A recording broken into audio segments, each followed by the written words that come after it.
ಎಲ್ರಿಗೂ ನಮಸ್ಕಾರ. ಇವತ್ತು ನಾವು ಸತ್ಯ ಸ್ಪೀಕ್ಸ್ ಅವರ ಡೇರ್ ಆಫ್ ಹಾರ್ಟ್ ಅನ್ನೋ ಒಂದು ಅದ್ಭುತ ಕೃತಿಯಲ್ಲಿರೋ ತತ್ವಜ್ಞಾನದ ಬಗ್ಗೆ ಮಾತಾಡೋಣ. ಇದನ್ನ ಅರ್ಥ ಮಾಡ್ಕೊಂಡ್ರೆ ನಮ್ಮ ಜೀವನದ ಸವಾಲುಗಳನ್ನೇ ಒಂದು ಹೊಸ ದೃಷ್ಟಿಕೋನದಿಂದ ನೋಡಕ್ಕೆ ಇದು ನಿಜಕ್ಕೂ ಸಹಾಯ ಮಾಡುತ್ತೆ. ಹೌದಲ್ವಾ?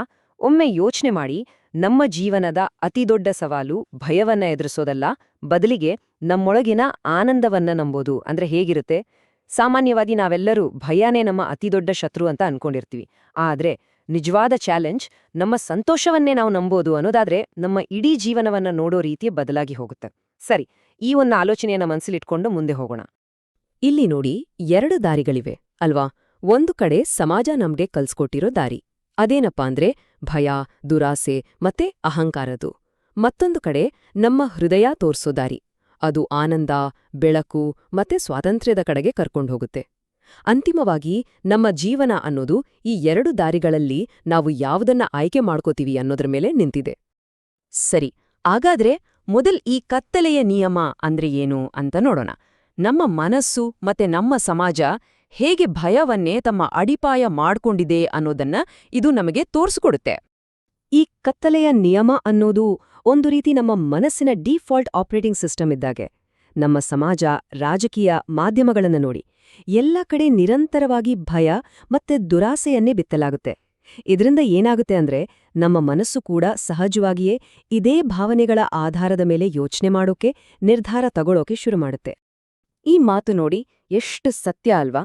ಆನಂದಕ್ಕೂ ಭಯಕ್ಕೂ ಇರೋ ವ್ಯತ್ಯಾಸವನ್ನ ಇದು ನೇರವಾಗಿ ಹೇಳುತ್ತೆ. ನಾವ್ ಯಾವಾಗ ಆನಂದವಾಗಿರ್ತೀವೋ ಆಗ ನಮ್ಮ ನಾನು ಅನ್ನೋ ಅಹಂಕಾರ ಚಿಕ್ಕದಾಗತ್ತೆ. ಆದ್ರೆ ಯಾವಾಗ ಭಯದಲ್ಲಿರ್ತೀವೋ ಆಗ ನಾವು ಸಂಪೂರ್ಣವಾಗಿ ನಮ್ಮ ಅಹಂಕಾರದ ಹಿಡಿತದಲ್ಲಿ ಸಿಕ್ಕಿ ಹಾಕೊಂಡಿರ್ತೀವಿ. ಅಂದ್ರೆ ನಮ್ಮ ದಿನನಿತ್ಯದ ಜೀವನದಲ್ಲಿ ಭಯದ ಬದಲು ಆನಂದವನ್ನ ಆಯ್ಕೆ ಮಾಡ್ಕೊಳ್ಳೋಕ್ ಶುರು ಮಾಡಿದ್ರೆ ನಾವು ನಿಜವಾಗಿಯೂ ಸ್ವತಂತ್ರರಾಗಬಹುದು. ಹಾಗಾದ್ರೆ ಈ ಭಯಕ್ಕೆ ಪರಿಹಾರ ಏನು? ಅದೇ ಮೊದಲನೇ ಸವಾಲು, ಧೈರ್ಯ. ಬನ್ನಿ ಈಗ ಅದ್ರ ಬಗ್ಗೆ ಮಾತಾಡೋಣ. ಇಲ್ಲಿ ಧೈರ್ಯ ಅಂದ್ರೆ ಏನು ಅನ್ನೋ ಅರ್ಥನೇ ಪೂರ್ತಿಯಾಗಿ ಬದಲಾಗತ್ತೆ. ಸಾಮಾನ್ಯವಾಗಿ ಏನಾಗುತ್ತೆ, ತುಂಬಾ ಜನ ಜೀವನಕ್ಕೆ ಹೆದರಿಕೊಂಡು ಆಧ್ಯಾತ್ಮದ ಕಡೆ ಮುಖ ಮಾಡ್ತಾರೆ. ಆದ್ರೆ ಇದು ಹೇಗಿದೆ ಅಂದ್ರೆ ಬೆಂಕಿಗೆ ಸುಟ್ಟೋಗ್ತೀವಿ ಅಂತ ಹೆದರಿ ನೇರವಾಗಿ ಜ್ವಾಲಾಮುಖಿಗೆ ಹಾರಿದ ಹಾಗೆ. ಈ ಮಾತು ನಮ್ಮ ಆಧ್ಯಾತ್ಮದ ಕಲ್ಪನೆಗಳನ್ನೇ ಅಲುಗಾಡಿಸುತ್ತೆ. ನಿಜವಾದ ಆಧ್ಯಾತ್ಮ ಅಂದ್ರೆ ಜೀವನದಿಂದ, ಅದರ ಕಷ್ಟಗಳಿಂದ ಓಡಿ ಹೋಗೋದಲ್ಲ, ಬದಲಿಗೆ ಧೈರ್ಯವಾಗಿ ಅದನ್ನ ಎದುರಿಸೋದು. ಹಾಗಾದ್ರೆ ಧೈರ್ಯ ಅಂದ್ರೆ ಏನೋ? ಅದು ಹಿಂಸೆಯಲ್ಲ, ಬದಲಿಗೆ ನಮ್ಮ ಬಗ್ಗೆ ನಾವೇ ಅಹಿಂಸಾತ್ಮಕವಾಗಿರೋದು. ಅಂದ್ರೆ ಯಾವುದೇ ಸುಳ್ಳುಗಳಿಗೆ, ಸಮಾಜದ ಒತ್ತಡಗಳಿಗೆ ಮಣಿದು ನಮ್ಮೊಳಗಿನ ಬೆಳಕನ್ನ, ನಮ್ಮ ಸತ್ಯವನ್ನ ತಡೆಹಿಡಿದೇ ಇರೋದೇ ನಿಜವಾದ ಧೈರ್ಯ. ನಮ್ಮನ್ನ ನಾವು ಪ್ರಾಮಾಣಿಕವಾಗಿ ಒಪ್ಪುಕೊಳ್ಳೋದು. ನೋಡಿ, ನಮ್ಮೆಲ್ಲರ ಒಳಗೆ ಒಂದು ದೈವಿಕ ಅಗ್ನಿ ಇದೆ ಅಂತ ಹೇಳಲಾಗತ್ತೆ. ಅದೇ ನಮ್ಮ ಶಾಖ, ನಮ್ಮ ಬೆಳಕು, ನಮ್ಮ ಪ್ರೀತಿ ಮತ್ತೆ ನಮ್ಮ ಜ್ಞಾನದ ಮೂಲ. ಬೇರೆಯವರು ಒಪ್ಕೊಳ್ಳಿ ಬಿಡ್ಲಿ ಅಂತ ಕಾಯದೇ ನಮ್ಮೊಳಗಿರೋ ಈ ಅಗ್ನಿಗಾಗಿ ಧೈರ್ಯವಾಗಿ ನಿಲ್ಲೋದೇ ನಿಜವಾದ ಶಕ್ತಿ. ಭಕ್ತಿಯಂದ್ರೆ ಬೇಳೆನೂ ಅಲ್ಲ, ನಮ್ಮೊಳಗಿನ ಈ ಅಗ್ನಿಯನ್ನ ನಂಬೋದು. ಸರಿ, ಮುಂದಿನ ಸವಾಲಿಗೆ ಹೋಗೋಣ. ನಮ್ಮ ಧೈರ್ಯವನ್ನ ನಾವು ಪ್ರಾಯೋಗಿಕವಾಗಿ ಹೇಗೆ ತೋರ್ಸೋದು? ಅದರಲ್ಲೂ ಮುಖ್ಯವಾಗಿ ನಮ್ಮ ಶಬ್ದದ ಮೂಲಕ, ನಮ್ಮ ಧ್ವನಿಯ ಮೂಲಕ ಹೇಗೆ ಅಭಿವ್ಯಕ್ತಿಸೋದು ಅನ್ನೋದ್ರ ಕಡೆ ಈಗ ಗಮನ ಕೊಡೋಣ. ಒಂದು ಕುತೂಹಲಕಾರಿ ವಿಷಯ ಏನಂದ್ರೆ, ನಮ್ಮ ಧ್ವನಿ ಇದೆಯಲ್ಲ, ಅದೇ ನಮ್ಮ ವ್ಯಕ್ತಿತ್ವ ಮತ್ತೆ ನಮ್ಮ ಶಕ್ತಿಯ ಕೀಲಿ. ಯಾಕಂದ್ರೆ ನಾವು ಮಾತುಗಳಲ್ಲಿ, ಪದಗಳಲ್ಲಿ ಸುಳ್ಳು ಹೇಳ್ಬಹುದು, ಆದ್ರೆ ನಮ್ಮ ಧ್ವನಿಯಲ್ಲಿ, ಆ ಟೋನಲ್ಲಿ ಸತ್ಯ ಹೊರ ಬಂದೇ ಬರುತ್ತೆ. ಅದರಲ್ಲಿ ಸುಳ್ಳು ಹೇಳಕ್ ಆಗಲ್ಲ. ಹಾಗಾಗಿ ನಮ್ಮ ಶಕ್ತಿಯನ್ನ ಹೊರತರೋಕೆ ನಮ್ಮ ಧ್ವನಿಯೇ ಕೀಲಿ. ಹಾಗಾದ್ರೆ ನಮ್ಮ ಧ್ವನಿಯ ಮೂಲಕ ನಮ್ಮ ಶಕ್ತಿಯನ್ನ ಅನ್ಲಾಕ್ ಮಾಡೋದು ಹೇಗೆ? ನೋಡಿ, ಮೊದಲನೇದಾಗಿ ನಮ್ಮ ಧ್ವನಿ ಎಷ್ಟು ಮುಖ್ಯ ಅನ್ನೋದನ್ನ ನಾವು ಗುರುತಿಸ್ಬೇಕು. ಎರಡನೇದಾಗಿ, ನಾವು ಮಾತಾಡುವಾಗ ಎಲ್ಲಿ ಹಿಂಜರಿತೀವಿ, ಎಲ್ಲಿ ನಮ್ಮ ಧ್ವನಿಯನ್ನ ತಡೆ ಹಿಡಿತೀವಿ ಅಂತ ಗಮನಿಸಬೇಕು. ಆಮೇಲೆ ಪೂರ್ಣ ಮನಸ್ಸಿನಿಂದ ಸಂಪೂರ್ಣವಾಗಿ ಜಪ ಮಾಡೋದು ಅಥವಾ ಹಾಡೋದು, ಹೀಗೆ ಮಾಡಿದಾಗ ಆ ಶಬ್ದ ನಮ್ಮೊಳಗಿನ ಶಕ್ತಿಯನ್ನೇ ಪರಿವರ್ತನೆ ಮಾಡುತ್ತೆ. ವಾವ್! ಇದು ಕೇವಲ ಒಂದು ಕ್ರಿಯೆ ಅಲ್ಲ, ಇದು ಜೀವನದ ಮೇಲೆ ಇಡುವ ಸಂಪೂರ್ಣ ನಂಬಿಕೆ, ಒಂದು ರೀತಿ ಶರಣಾಗತಿ. ಹೀಗೆ ನಿರ್ಭಯವಾಗಿ ನಮ್ಮನ್ನ ನಾವು ವ್ಯಕ್ತಪಡಿಸಿದಾಗ ನಾವು ಜೀವನದ ಹರಿವಿಗೆ ನಮ್ಮನ್ನ ನಾವು ಒಪ್ಪಿಸ್ಕೊಳ್ತೀವಿ. ಸರಿ, ಈಗ 3ನೇ ಸವಾಲಿಗೆ ಬರೋಣ. ಅದು ನೀವಾಗಿರಲು ಸವಾಲು.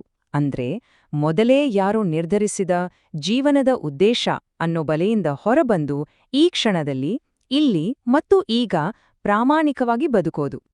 ನಾವೆಲ್ಲರೂ ಯಾವಾಗ್ಲೂ ಜೀವನದ ಉದ್ದೇಶ ಏನು, ಪರ್ಪಸ್ ಏನು ಅಂತ ಹುಡುಕ್ತಾ ಇರ್ತೀವಿ. ಆದ್ರೆ ಈ ತತ್ವಜ್ಞಾನ ಹೇಳೋದೇನ್ ಗೊತ್ತಾ? ಜೀವನ ಅನ್ನೋದು ಒಂದು ಎಫಿಷಿಯನ್ಸಿ ಜರ್ನಿ ಅಲ್ಲ, ಅದೊಂದು ರೇಸ್ ಅಲ್ಲ, ಅದೊಂದು ನೃತ್ಯ. ಈ ಕ್ಷಣದಲ್ಲಿ ನಮಗೆ ನಾವೇ ಸತ್ಯವಾಗಿ, ಪ್ರಾಮಾಣಿಕವಾಗಿ ಇರೋದೇ ನಿಜವಾದ ಉದ್ದೇಶ. ನಾವು ಹೀಗಿದ್ದಾಗ ನಮ್ಮ ಸುತ್ತಲಿನ ಪ್ರಪಂಚದ ಚೈತನ್ಯವನ್ನೇ ನಾವು ಹೆಚ್ಚಿಸ್ತೀವಿ. ಇದರ ಅರ್ಥ ಏನು ಅಂದ್ರೆ, ಜೀವನದಲ್ಲಿ ಮೊದಲೇ ರೆಡಿಮೇಡ್ ದಾರಿಗಳಿಲ್ಲ. ಒಂದು ನಿಶ್ಚಿತ ಗುರಿಯ ಹಿಂದೆ ಓಡೋದಕ್ಕಿಂತ ನಮ್ಮ ಪಯಣವನ್ನೇ ನಾವು ನಂಬೇಕು. ನಾವು ಧೈರ್ಯವಾಗಿ ಮುಂದೆ ಹೆಜ್ಜೆ ಇಡ್ತಾ ಹೋದಂತೆ ದಾರಿ ತಾನಾಗಿಯೇ ಕಾಣಿಸ್ಕೊಳ್ಳುತ್ತೆ. ಸರಿ, ಈಗ ನಾವು ಕೊನೆಯ ಭಾಗಕ್ಕೆ ಬಂದಿದ್ದೀವಿ. ಅದೇ ಸಹನೆಯ ಶಕ್ತಿ. ನಮ್ಮ ವೈಯಕ್ತಿಕ ಮತ್ತೆ ಆಧ್ಯಾತ್ಮಿಕ ಬೆಳವಣಿಗೆಯಲ್ಲಿ ತಾಳ್ಮೆ ಅನ್ನೋದು ಎಷ್ಟು ಮುಖ್ಯ ಅನ್ನೋದ್ರ ಬಗ್ಗೆ ಈಗ ನೋಡೋಣ. ಇಲ್ಲಿರೋ ಹೋಲಿಕೆ ನೋಡಿ. ಒಂದು ಕಡೆ ಅಹಂಕಾರದ ಮನಸ್ಸು, ಅದು ಒಂದು ಸೂಪರ್ ಮಾರ್ಕೆಟ್ ಸಂಸ್ಕೃತಿಯ ಹಠಮಾರಿ ಮಗು ಇದ್ಹಾಗೆ, ಅದಕ್ಕೆ ಎಲ್ಲವೂ ತಕ್ಷಣ ಬೇಕು. ಇನ್ನೊಂದು ಕಡೆ ಸ್ತ್ರೀತತ್ವದ ಪ್ರಕ್ರಿಯೆ, ಅದು ತಾಳ್ಮೆಯಿಂದ ಬೆಳವಣಿಗೆಯನ್ನ ಪೋಷಿಸುತ್ತೆ. ನಿಜವಾದ ಬೆಳವಣಿಗೆಗೆ ತಾಳ್ಮೆ, ನಿರಂತರ ಪ್ರಯತ್ನ ಬೇಕು. ಒಂದು ಬೀಜ ನೆಟ್ಟು, ನೀರು ಹಾಕಿ, ನಂಬಿಕೆಯಿಂದ ಕಾಯೋ ಹಾಗೆ. ಪದೇ ಪದೇ ಅನುಮಾನದಿಂದ ಗಿಡವನ್ನ ಕಿತ್ತು ನೋಡಿದ್ರೆ ಅದು ಹೇಗ್ ಬೆಳೆಯುತ್ತೆ ಹೇಳಿ? ಅದಕ್ಕೆ ಹೇಳ್ತಾರೆ, ಬದ್ಲಾವಣೆ ಅನ್ನೋದು ಒಂದೇ ರಾತ್ರಿಯಲ್ಲಿ ಆಗೋ ಮ್ಯಾಜಿಕ್ ಅಲ್ಲ. ಅದು ಪ್ರತಿದಿನ ನಾವು ಮಾಡೋ ಸಣ್ಣ ಸಣ್ಣ ಆದ್ರೆ ಸ್ಥಿರವಾದ ಪ್ರಯತ್ನಗಳ ಫಲ. ನಂಬಿಕೆ ಹೇಗೆ ಗಳಿಸೋದು ಅಂದ್ರೆ, ಪ್ರತಿದಿನ ಸ್ಥಿರವಾಗಿ ಕೆಲಸ ಮಾಡೋದ್ರಿಂದ. ನಾವು ಮಾಡೋ ಆ ಸಣ್ಣ ಕ್ರಿಯೆಯೇ ನಿಜವಾದ ಬದಲಾವಣೆ. ಕೊನೆಯದಾಗಿ ಇಡೀ ತತ್ವಜ್ಞಾನದ ಸಾರಾಂಶ ಈ ಒಂದು ಅದ್ಭುತ ವಾಕ್ಯದಲ್ಲಿದೆ. ನಮ್ಮ ಜೀವನವು ಜೀವನಕ್ಕಿರುವ ನಮ್ಮ ಕೃತಜ್ಞತೆಯ ನಿರ್ಭಯ ಅಭಿವ್ಯಕ್ತಿಯಾಗಲಿ. ಅಂದ್ರೆ ನಮ್ಮ ಬದುಕು ಕೇವಲ ಹೇಗೋ ಬದುಕಿ ಉಳಿಯೋದಲ್ಲ, ಬದಲಿಗೆ ಈ ಜೀವನಕ್ಕೆ ನಾವು ಕೃತಜ್ಞತೆಯಿಂದ ಸಲ್ಲಿಸುವ ಒಂದು ನಿರ್ಭಯ, ಸುಂದರ ಅಭಿವ್ಯಕ್ತಿಯಾಗ್ಬೇಕು. ಹಾಗಾದ್ರೆ ಈ ಎಲ್ಲವನ್ನೂ ಕೇಳಿದ ಮೇಲೆ ಕೊನೆಯದಾಗಿ ಒಂದು ಪ್ರಶ್ನೆ. ಭಯವನ್ನು ಮೀರಿ ಆನಂದವನ್ನ ನಂಬಿ ಮತ್ತು ಧೈರ್ಯದಿಂದ ಬದುಕೋದಕ್ಕೆ ಇವತ್ತು ಯಾವ ಸವಾಲನ್ನು ಸ್ವೀಕರಿಸಬಹುದು? ಯೋಚನೆ ಮಾಡಿ ನೋಡಿ.